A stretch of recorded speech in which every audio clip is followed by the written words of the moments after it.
On your side at 6, a woman reaches out to 12 on your side after finding 2 small dogs dead in the James River yesterday. Richmond Animal Care and Control is trying to figure out who the dogs belong to and how they ended up in the water. Jasmine Turner joins us live now from the James River. And Jasmine, what do you know at this hour?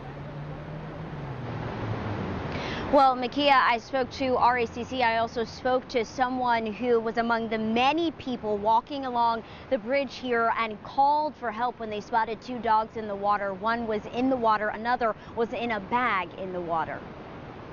We were going across the bridge, walking our dog, and we saw a ton of vultures just kind of hanging out on that riverbank. There had to probably be about 30 to 40 of them. And Crystal Beswick couldn't keep walking after seeing what the birds were surrounding. Yesterday morning, we received multiple calls. So we had multiple citizens reach out to us about dead dogs off the Potterfield Bridge. Christy Chips Peters with Richmond Animal Care and Control says a female beagle and a terrier were in the water. I just kind of wanted to jump down there and go pull them out of the water and shoo the birds away. The terrier was in a black plastic bag, and Chips Peters says an officer had to change and swim to recover the female beagle. She has a microchip, so we are working on defining that information right now.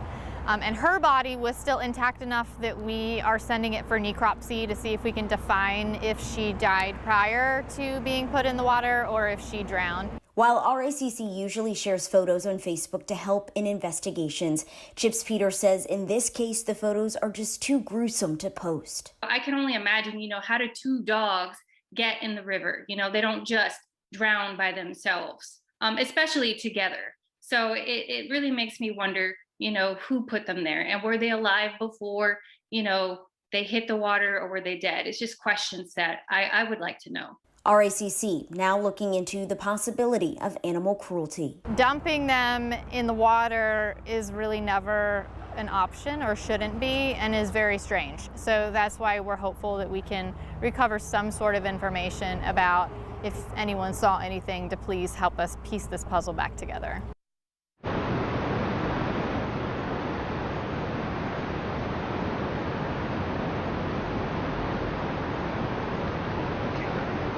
And RACC says they are thankful for the people like Crystal Beswick who called this in, and now they are focusing on getting more information. So if you know anything, maybe you saw something suspicious early in the morning Sunday, they are asking you to reach out so they can put this all together.